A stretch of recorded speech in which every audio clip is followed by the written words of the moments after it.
All right, you've got a really special day ahead, let me just tell you that. In my memory, this, not particularly me, but this morning, and the Rocky Mountain Scout Camp experience will be one of the highlights.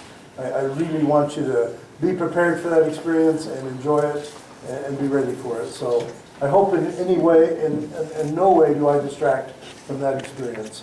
But it's also very good to be with you today, and I want you to know how much I appreciate it. Over the years, I've found myself often reflecting back to a little Boy Scout uniform. This actually fit at one time. So, this was the uniform that my cousin owned, who gave it to me. When he gave it to me, he took off the 1964 Jamboree patch. He had no idea that I would love National Jamborees like I do, but this was a uniform that got a couple of uses, and I happened to be the last. So that's the little Boy Scout uniform, Provo, Utah, Troop 35, and we were what they called a silver unit, which I think was 25 years or something like that. Anyway, and you know, this little OA patch, and Kimball and I were looking at this the other day, and you know, it's a Tukubanuni Lodge, and we used to say Tukubanuni, Nuni Tukuban, Iui, Iui. Now, how is that crazy? You know, I can go back and remember that. You know, I mean, I haven't said that for years. So, this is a fun little thing. This is my little Philmont that I got in 1967. Little did I know, you know, the council provided this contingent of a bus of 44 seats to come to Philmont. So 4 of my buddies and I, we signed up and earned $165, which seemed like a tremendous amount of money back then, back in 1967, but we came. How much? And 167. And still remember, it's a weird number. You know, it should have been 170, but 167. So we came, and so this is my little Philmont arrowhead patch that I treasure. And then, for every boy that's been a Boy Scout, hopefully they still have their bandolo. And I just want to point out a couple of things that might be of interest to you as you look at this. The last merit badge is not uncommon for many boys. It's called what? One of the citizenships. For me, I think it's citizenship in the nation, that one, but I can't remember. I'd have to look at it. But back then, I don't know if the world was even required back then. But anyway, swimming and life-saving. I was one of those guys that just sunk. You know, when I get in the water, I just sink. So, oh my gosh, I don't know, Clay. Is that a lumber trail you got? Oh, that's a good question. This is called the Duty to God Award. That's Duty to God. And so back when I was a Boy Scout, that was the Scouting Religious Award, was the Duty to God Award. Then it changed to On My Honor. And now we have Duty to God that we kind of reintroduced this week, which is marvelous. Okay? So anyway, that's my bandolo. Brad, what do you call that sash? Well, I shouldn't call it a bandolo. That's the little green felt bandolo in primary. It's really a sash, a merit badge sash. Okay, I'm like, I Yeah, don't know that great, word. great. Teach me the word. No, it's a merit badge sash. I call it bandolo, but the bandolo is that little felt thing where you put the articles of faith on, you know. Bandolo with a T. Bandolo. Bandolo. Yeah. Firelight. Bandolo. Okay, it's just not my vocabulary. Yeah. You gotta get older. You need to age kind of quick here. Working on it. All right. Let me just share one item. When I married into the Dancel Lewis family, the Malin and Marill Lewis family, little did I know this was a family full of scouting tradition.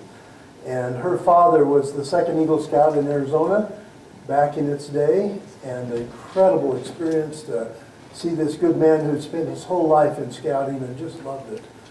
But anyways, we got ready for a family reunion. We decided this family reunion we'd have a court of honor and recognize all the awards and the recognitions that be given. We had an Eagle Scout Award and so forth.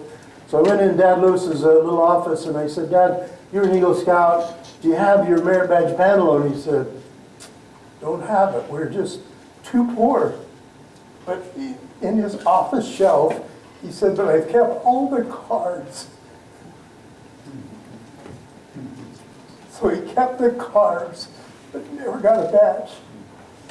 It was just so sweet that very moment. So we did a little research and came up with a vintage sash that would have been in his era.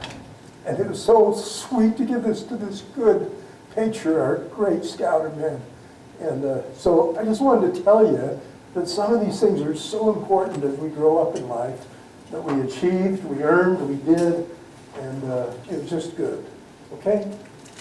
Now, as a result of that, I believe, Sal, you better help me here, Kimball, 37 of the grandsons, all grandsons earned their Eagle Scout Award.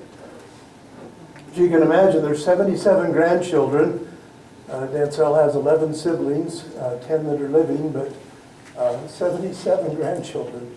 And I believe there's 37 grandsons and all earned the Eagle Badge. So if you don't think there's legacy and tradition and carry on, there is. And it's incredible. And so I find myself really grateful. Now, picture if you might, there's a kid here from Arizona, I think, Sister Rogers. He's actually from Arizona, and one of your little guys. Yeah. Max. Yeah, Max. that's what it Is it Max Yeah, or? Max. Max, okay. Well, he's a little kid about, I don't know, this tall. Even that little. Cute little Boy Scout. He's 9 going on 10, if I remember right, talking to him. Well, that's what I looked like, okay, when I was a little Boy Scout. You just look at Max and you can see me, okay? And anyway, it's fun to go back and review some of those feelings I had as a boy. Entered into my life, John Hendricks, age 12, in the Provo 17th Ward Troop 35. Little did I know the influence that a John Hendricks would have in my life. And he came to us the first troop meeting and said, we're going to be a Boy Scout troop. There's 20 of you here in this room, and we're going to be a Boy Scout troop. We're going to have patrols, and we're going to do this thing. And then he pulled out his bandolo, and he said, if you want to be an Eagle Scout, I'm going to provide the opportunity for you to earn that. Okay? And that was about it. That's all he said. And then he said, we'll go camping every month. We'll take a summer camp in the summer and do something between Christmas and New Year's. And wow. Now, tonight we're going to elect patrol leaders. And we went through that experience of electing a patrol leader and so forth. It was just incredible. Senior patrol leader was Robert Johnson. I can still tell you how he walked, how he talked, what he looked like. But it was really cool. So that experience for me as a 12 and 13-year-old boy was just so impactful. And little did I know about that. So what I want to do now is just really refresh your mind on some of the basics, okay? So if you think of some of the basics of why we do what we do, I just want to go through that real quick. All right, first of all, we have what we call the aims of scouting. There's 4 aims of scouting. Let's see if we can come up with those as a group, okay? Just go ahead and raise your hand or personal fitness, okay? So personal fitness. Jimmy, what was it? Citizenship training. Okay. Duty to God. No, duty to God's not. Something very similar. Character development. Character development. Thank you, Justin. Okay, and there's now one more that's been added since I was in the ranks. Anybody know what it is? Leadership development. Yeah, leadership development. Thank you, Trevor. Okay. All right, so everything we do really ought to kind of focus back on these aims. All right, if you can just imagine a great big target, and you're going to focus on getting that bow and arrow right in the bullseye, then you need to know this is what we're all about. So I might just ask really quickly on this one, how is character developed in boys, in scouts, in young women, in girls? How is it developed? That's a big task. I'm going to develop your character, Kimball. Because you're a Boy Scout, I'm going to help develop your character. How does that happen? Mike? The principle that we taught in varsity scouting years ago was, how does a boy get a suntan? By having fun out of doors. Wonderful. So you build your program to where they have fun, but what they're doing is actual principles of whatever you're trying to teach them. Love it. Love it. Okay. Anything else? All right. Well, I had a great friend, district chairman, executive board member in Trapper Trails, Trapper Trails Council. His name was David Rich, and he had been a great student of character development in boys. And what he had seen over a period of years is that we are raising a nation of wimps. I don't know how else to say it. Okay? That's what he said. In this great land of America, we are not raising enough young men or boys with character development. And he said this is why we need scouting. But he also said we are doing this drip by drip. The character is not developed on one big event. It's drip by drip, consistency, and so forth. Scott? I just finished the police academy, you know, and they went around and made a big deal of the young guys, most of whom were 21 or 2, but there were 1 or 2 of us that were old, no one as old as me, but there weren't, and they said, they had to teach them, you're going to get hit in the face, we're going to buy you mouth guards, you're going to fight, we're going to wrestle, we're going to punch, you're going to be, and they said, you old guys, we don't need to tell you about that because you've been through that. And so it is interesting that it's been all so sanitized and nice, and kids have never gotten in fights. Yeah. And they, even with our police, have to take special care with the young ones. I love it. Okay, let's move on for time. Aims of scouting. Can you all remember those 4 things? Okay, maybe one is not any more important than the other, but they're all the aims, okay? All right, now we have what we call the methods of scouting. All right, there's 8 methods. Let's just go over this real quick. Let's just start. Patrol. What is it? Patrol. Patrols. Thank you so much. Arla, thank you. We have scouting patrols or Denzing Cub Scouts, so forth, patrol. I Uniform. know Cub Scouts is neighborhood centered. Yeah? I don't, that's It's not one of the methods, but that's a good one. Okay? Uniform. Uniforms. Advancement. Advancement, absolutely. Adult connection? Ah, nice. Thank you. Freshmen should be. We have, what they call it is adult association. But that's good. Okay, we're at 4. Outdoor. Outdoor program, okay? Recognition, is that one of them? It's not. Advancement. But advancement is, well, advancement we got. That's where you do the recognition most generally. Okay, any others? You got 3 left. Leadership. Oh, leadership development, that is one of them, okay? So leadership development.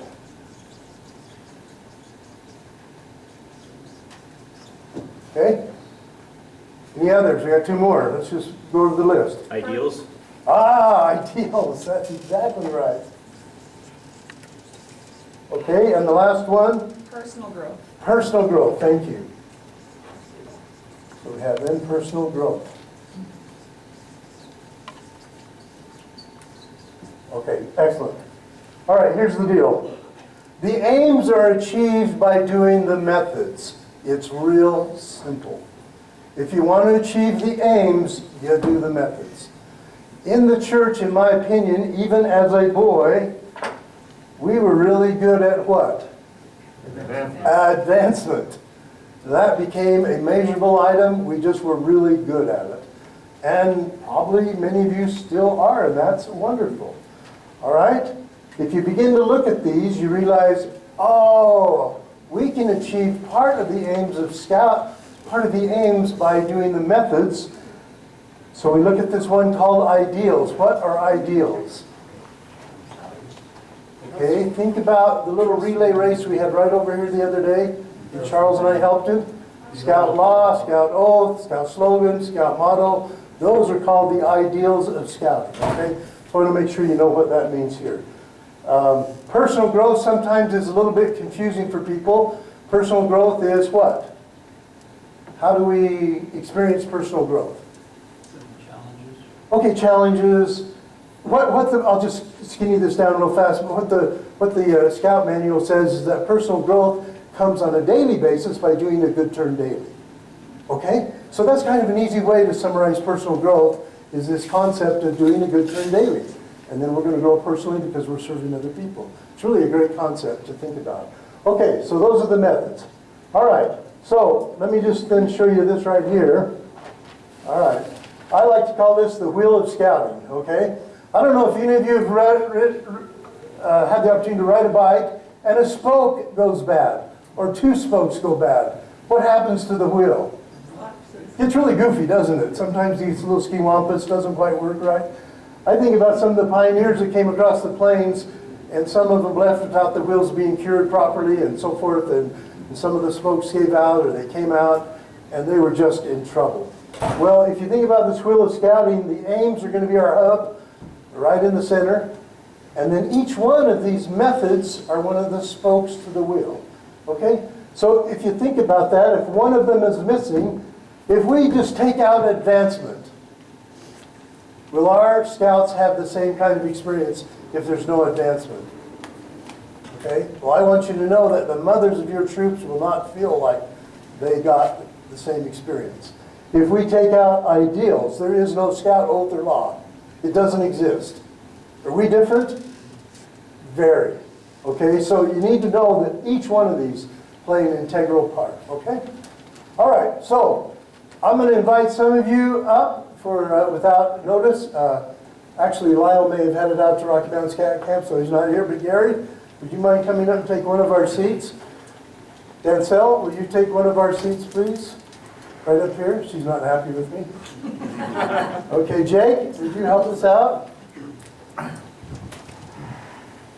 All right. Carl, would you help us out? And let's see. Let's do Laura. Can I Okay. make a comment real fast? Please, Carla's Justin. point is the method, the aims don't change, but the methods are slightly different for Cub Scouts and venturing. Sure. And so, and that's, I think, where you were getting One of the to, is where neighborhood Cub centers. Scouts, it's a little bit different. Patrols isn't in Cub Scouts. All right. Excellent. Thank you, Justin. So, They have dance. generally, this will be the Boy Scout or the Scout model, but thank you for bringing that up. Okay, so you have a wonderful panel here of experienced folks. Carl, thank you for being one of our participants, for joining the panel. There's these reasons why we're going to do this as we unfold this. Okay, let me just ask, how many have had the opportunity to go to Woodbatch? Oh, well, I'm speaking to the choir here. Okay. What a wonderful experience. I hope you all felt that. For me, it was life-changing, impactful, reinforcement of all the good I wanted to do, hope to do in life. And the experience going through as a participant was one thing, and then the candidate to be a staff was an entirely different experience that was very meaningful as well. So if you haven't gone, you ought to go. And if you've gone, invite others to go, because it's really worth it in every way. Mike? I just learned here a month or two ago that they have a new syllabus for Woodbatch. And that if you've gone before, that you need to go again now. It's a good thought. Thank you. Yeah, you can recycle and still pick up some things. Well, it's been a wonderful training for many, many years. How many have been on staff of Woodbatch? Let's just see that. Oh gosh, you're such believers. This is wonderful. All right, well, let's just let Woodbatch be there, but you all know how important it is. Our courses now are really struggling to fill up. It doesn't matter what council, they're really struggling. And so sometimes we're going to have to get involved in a real personal invite and try to help people know how important it is to go. So don't hesitate to do that. All right, wonderful group here. By the way, you can take off your mask. Speak this way when you speak. When you talk or whatever you're most comfortable with, okay? So let's just, for a moment, kind of get into this. Gary, first of all, and you've been kind enough to share this story a couple of times, but would you tell us the Eric story? Because not everyone's heard this. He was kind enough to share this story about Eric, and it's worth sharing. Did you know if we got the mic, Neil? Yeah. Okay, you got it. got Okay. Is it activated? Okay, go right ahead. Yep, really. Years ago, when I first started carving bolo ties, I was at a scout event that was for our council in Philmont. We did that event twice. And on the very first one, I was at the greeting gate as people were coming in. I was in charge of everything during the day except for the evening program. And so I would welcome people, and in between people, I'd be standing there whittling. And Chuck Lovelace, one of Bill's best friends, who was also a whittler, showed up and he says, it's kind of weird that you're wearing a bolo. I can see that you're a whittler, but that's a Bill Birch. And I said, no, it's one of mine. So Chuck then realized that, you know, that I could whittle like them, and he says, well, now you need to know the story and how to talk to boys. So he invited me into the tent, and he was going through this spiel, and the way that these bolos are given away is a very unique way. And he showed me how to do it, and then he just walked away, and I had the next group. And this one patrol came in, their troop came in, and I sat with them and started talking about their scout open law. And one young man was stood in the back, and part of the way that they receive these, and it's been done the same way since 1964, is that we talk about the scout oath. On my honor, I'll do my best to do my duty to God. Well, how do you demonstrate your duty to God? I have to give a little backstory so that the Eric story makes sense. And so we went through that. Then we talked about the scout laws and how important they are and how they tie into the oath and how important a good turn is every day so that you can make sure, of course, this is all a part of the aims and the ideals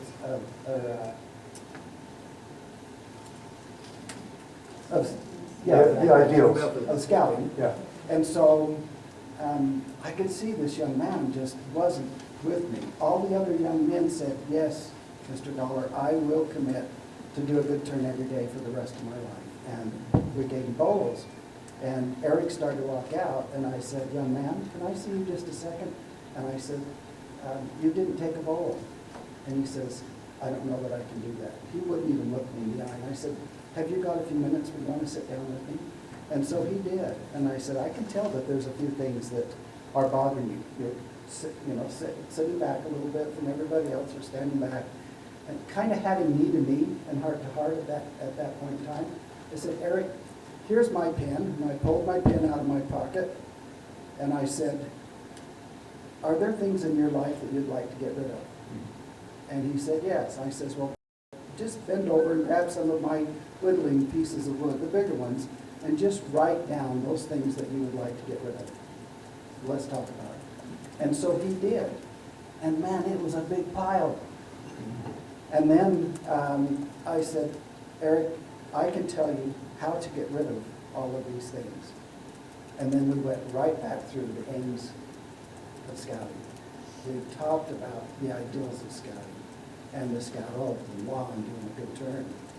And I said, you really want one of these bolos, don't you? And he says, yeah, that one. And I said, okay, tell you what, I just heard the horn go off, it's dinner time. You come back and meet me here at 7:30, and we'll go through this one more time, see if we can't get you to earn one. So he leaves, I leave, I go to dinner. And then I'm there at the appointed hour, and no Eric. And I'm thinking to myself, Heavenly Father, what did I do? I thought I did it right. Like, this was my first group. And he never showed up. The next morning, he shows up before everybody else. He meets me, or he doesn't meet me there, he finds me there. And he says, can I talk with you? And I said, sure.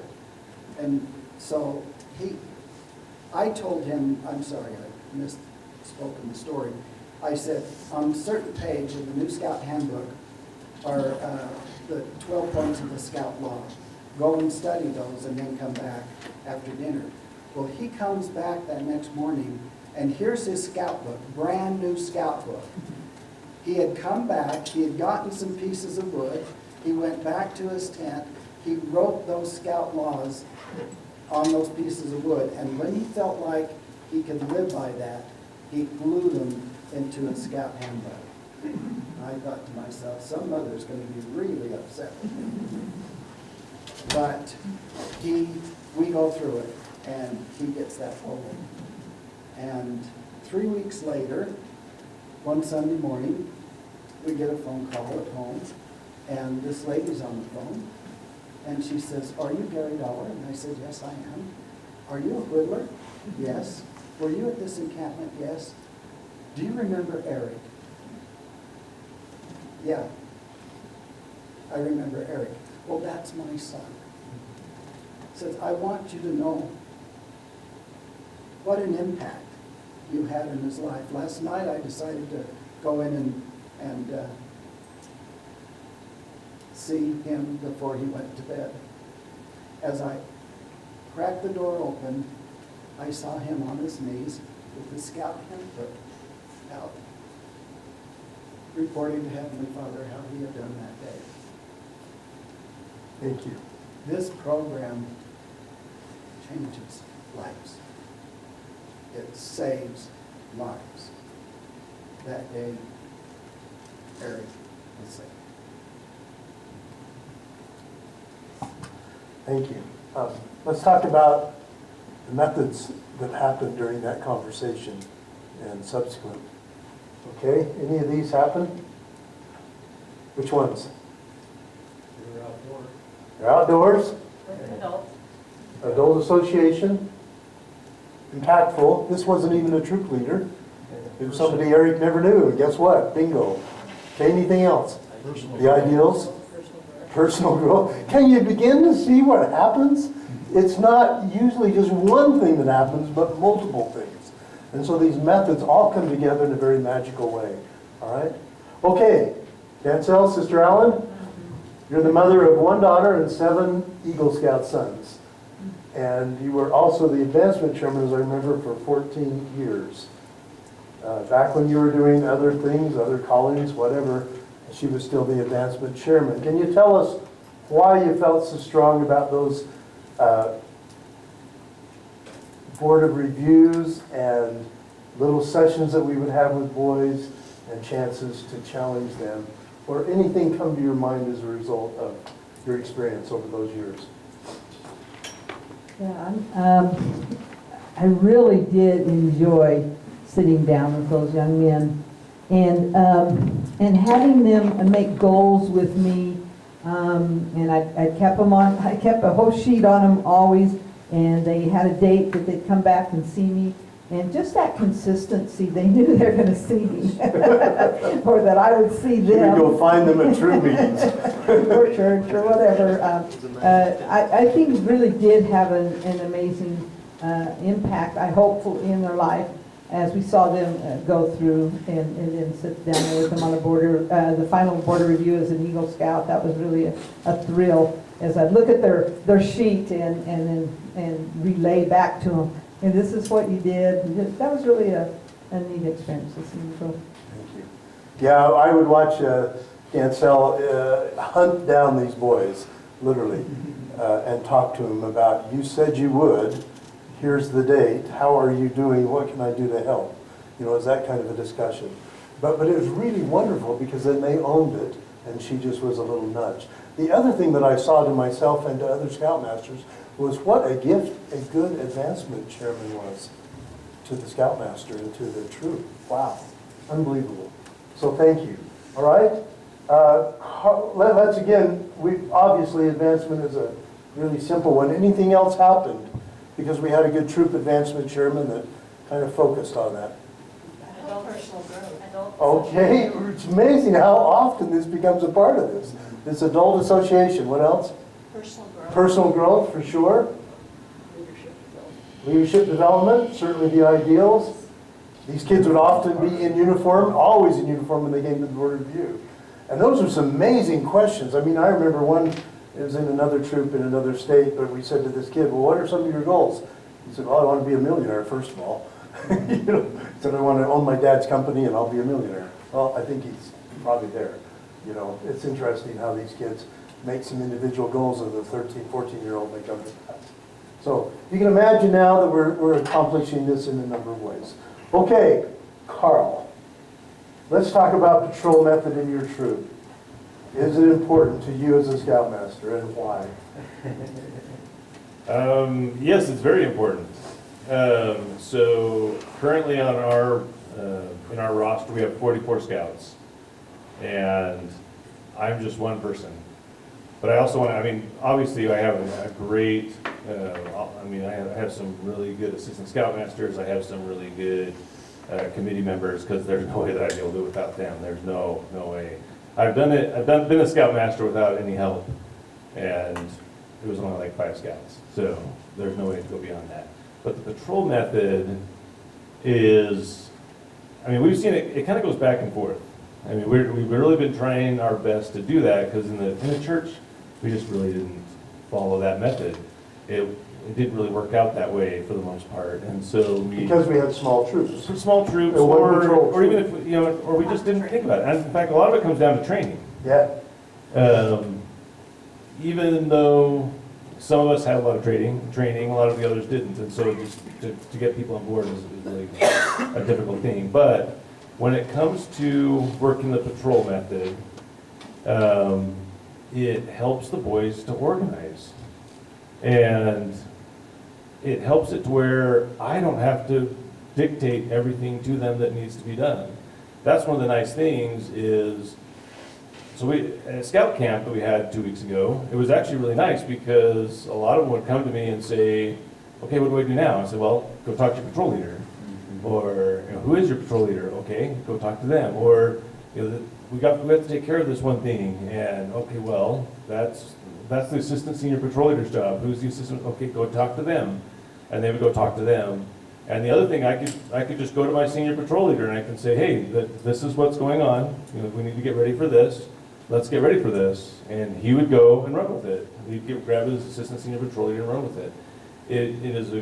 It's a great system to relieve pressure, number one, on the adults, and number two, it allows them to step up and take control and learn the leadership that they need to do it. I mean, they might be just little things, but you got to start somewhere.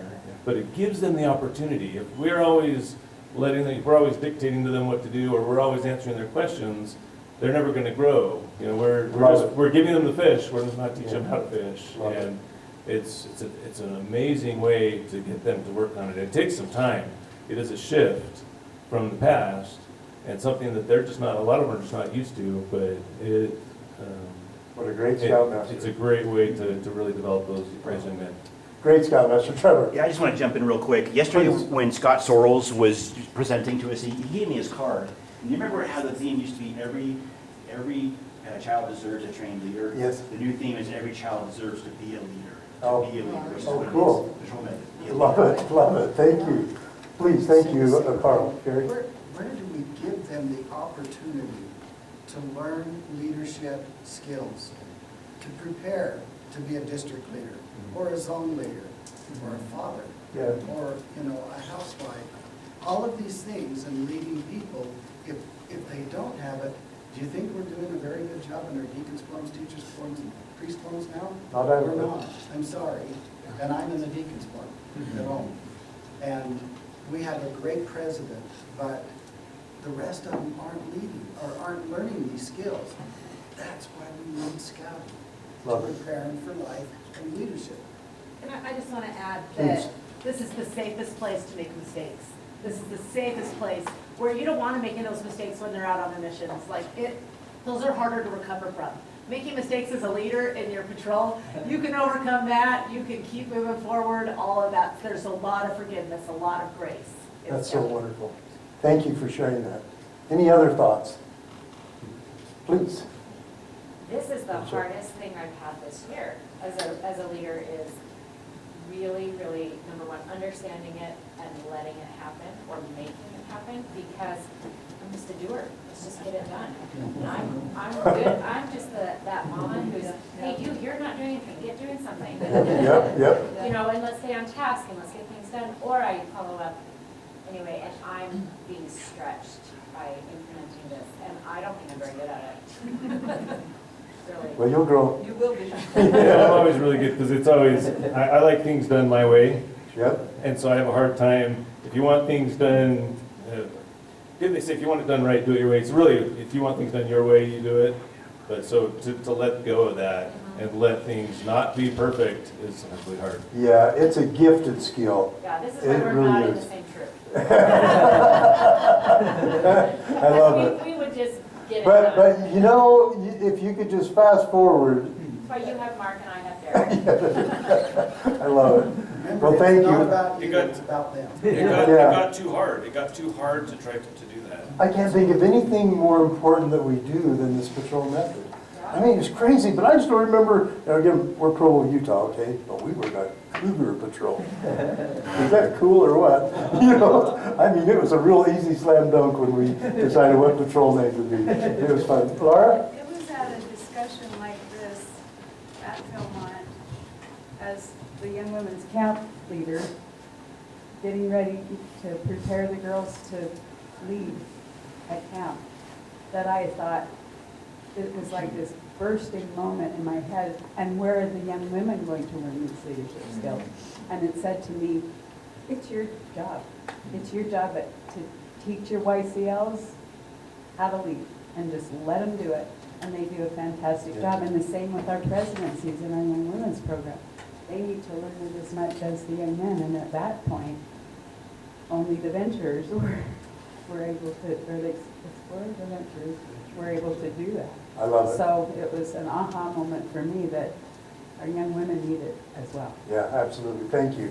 It's interesting for me to look at this little merit badge sash. I think I had been in the water maybe 2 or 3 times before being a Boy Scout. But it was so embarrassing to be a 12-year-old and be in the wading pool. Can you imagine? Yeah. I'm this 12, 13-year-old kid that can't swim. And, but in order to learn how to swim, I had to get in the water. In order to be a good leader, you got to lead. Brad, that has a Please, comment. I'm sorry. I like the comment that Rachel's bringing up about, I like to keep things moving along and keep things, rather than contain chaos, sort of thing. But it gets the adult leaders dangerously close to becoming an actual leader by letting go of that and the personal growth that happens within you that then translates into kids, which is why we're in the room with them. And see what happens when we start doing this stuff together on our own. You step back and kind of go, huh, wow, oh, that's not in the water. That's great. Clay, thank you. I learned early in my employment years when I was being trained, and I had, because of the way we were rotated from coworker to coworker, I was very quick to learn that everybody had their own style of doing things. And I was with this one seaman, and we're doing this, and well, Steve, you like to do, okay. And he just kept doing it the way he was doing it. Well, Corey, he does it. And I wasn't doing anything that I was, and he said later, he says, I'm always open for suggestions, but if it's not what I think is better than what I'm doing, I'm not gonna do it. Because not all suggestions are better. And I think back when I was a scoutmaster the first time, and they created a new state. And in the shuffle, 2 scoutmasters got the same award. And it was like 2 weeks before scout camp.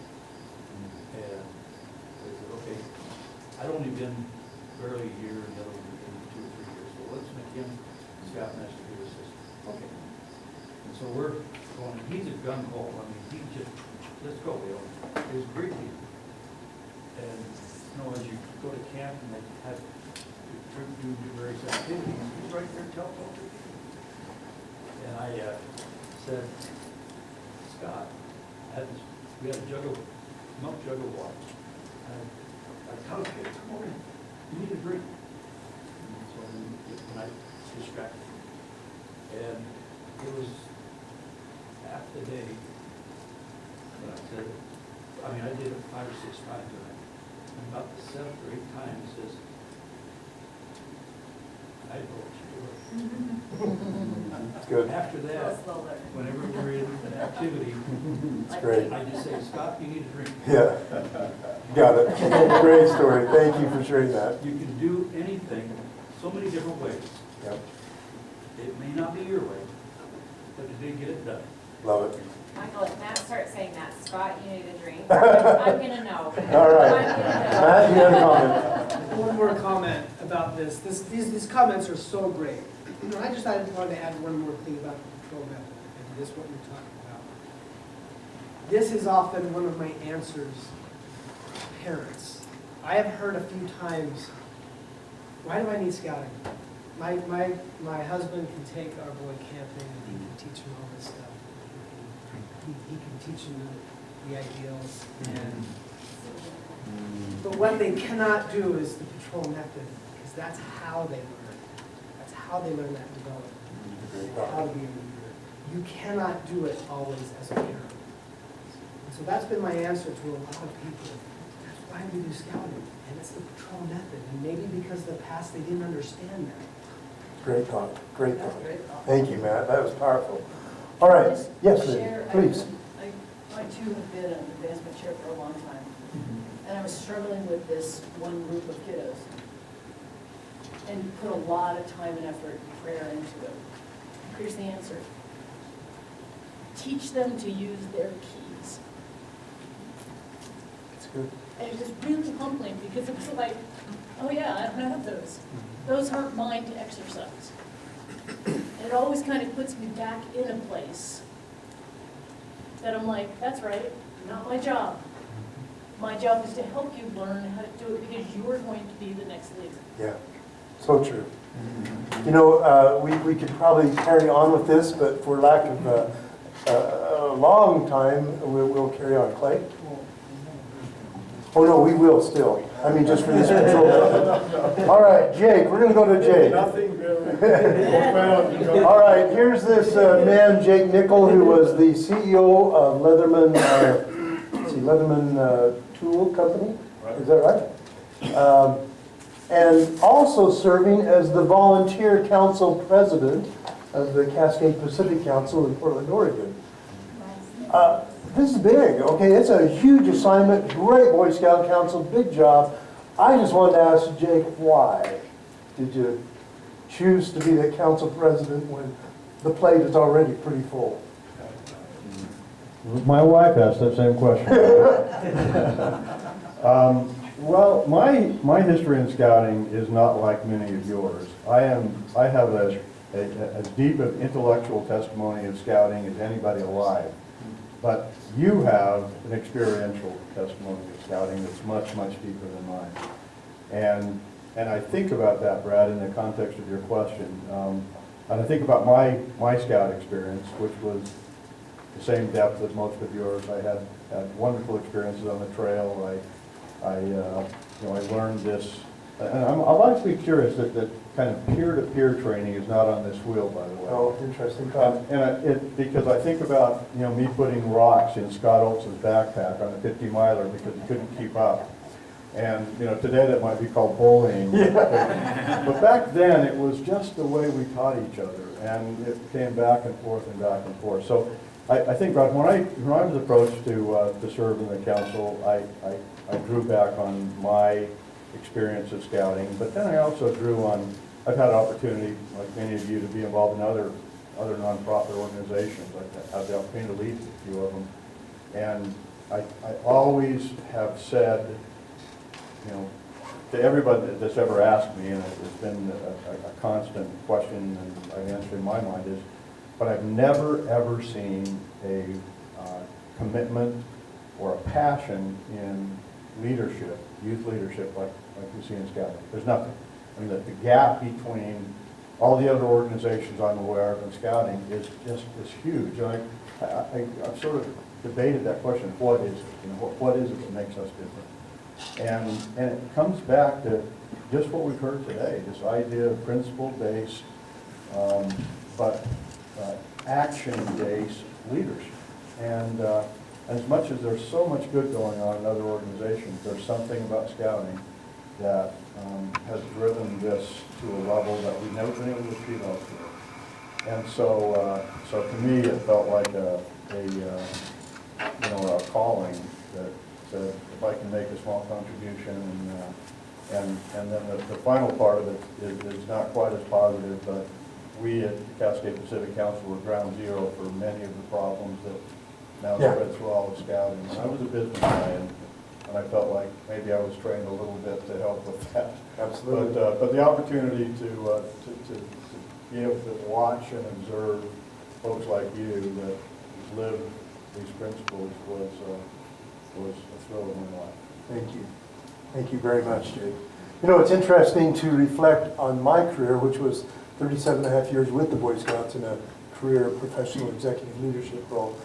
But we were not able to do what we're able to do without guys like Jake or wonderful ladies that had the same kind of capacity. So, you know, thank you so much.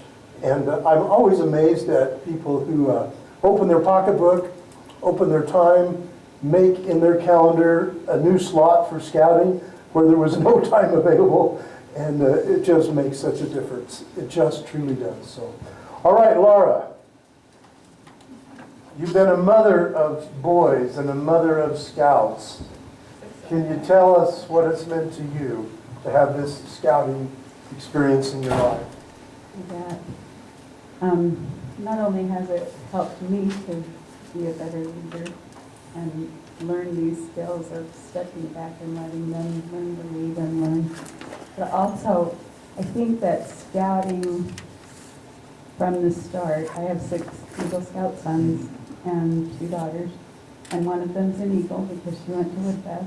Oh, good. She tells her sister, "You're the only one in the family that's not an Eagle." But she married her. So, yes, she did.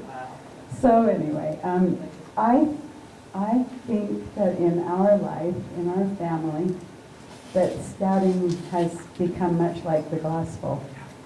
It's not just something that's there, or that it's an integral part of our everyday life. Those values, the idea of you can do this, you can be the leader, you can achieve what you'd like to achieve, as well as trustworthy, loyal, helpful, and all of that is an integral part of our everyday life, much like the gospel, and integrates so well with the gospel principles and preparing them for their future roles and in leadership as a youth, so that they can do everything else better and achieve whatever they hope to reach. Thank you. Thank you so much. All right, we have just a couple of minutes here, another 5 minutes. Is there anything you would like to ask any member of the panel, or anything that would come to your mind that you'd just like to focus on? Denzel? The mask. Thanks for changing your mask today. Changing, Oh, you like my other one? I got amoebas. I was thinking about a board review that came to my mind. In church, you know, we have our rows, and Tyler's row was right in front of us. And he was always in church like this, with, you know, the pew ahead. And so I remember being in a board review with him, and I said, "Tyler, what does it mean to be a scout is reverent?" And he said, "Well, I'm not very reverent." He said, "I'm quiet. I am listening." And I didn't say anything about how he's, you know, he says, "But a scout would be worshiping." And he just went on to expound on that. And I just thought, he taught me well too. And I just thought it was a great time to connect and to visit and to maybe help his life a little bit. So. Tyler now has a doctorate degree and is doing great things. Okay. All right. Any other comments from the members of the panel? Anything you'd like to share? All right. Better pause for 30 seconds, I'm told. All right. Let me just share a couple of thoughts. I think the Lord puts people in places for very definite reasons, and there's no coincidences. I think you know that Thomas Monson said that. There are no coincidences. So why was Jake asked to be the council president at the time he was? Well, I would tell you, it was very necessary in the movement of the Boy Scouts of America, because Portland, Oregon was the ground zero for a whole lot of those things, you know, and that happened. Gary? And I firmly believe that Jake, like Lyle, are in a position because of their lives and their leadership and their experience to move Vanguard forward. Absolutely. Yeah. Brad? Might I ask you a question? Sure, please, Jimmy.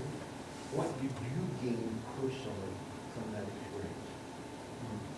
Because, you know, we're called and calling for what we can do for others or for ourselves, and you talked about what you can do for others. What did you gain from that experience?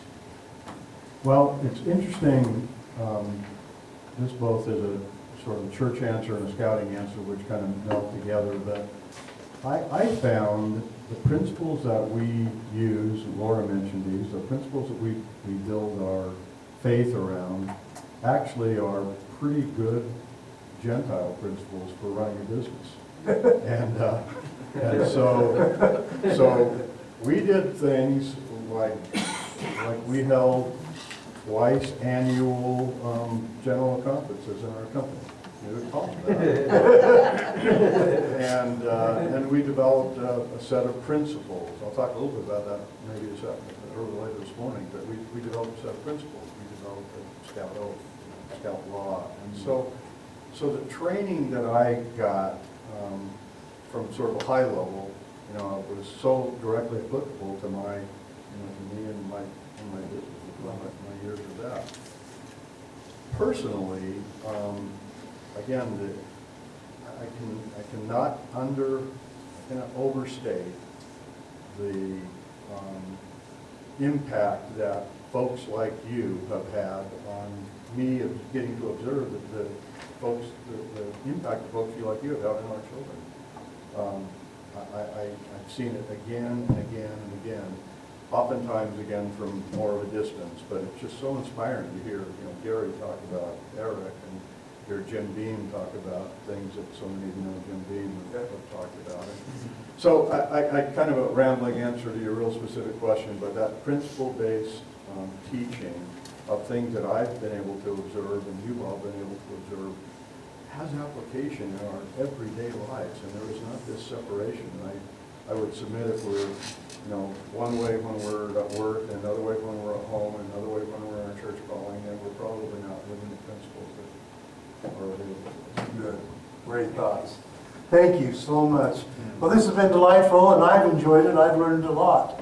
And I want to thank the members of the community. So, Vince. I thought Trevor had a comment. Trevor? Yeah, I'm just not sure when we're supposed to end, but I don't Well, want we got a couple more minutes. Let me turn over from that. Okay, yeah, I was thinking, you know, we've heard a lot of stories of very dynamic councils out there. The Georgia Council is really well integrated in the community. Everybody wants to be on the board of directors in Georgia.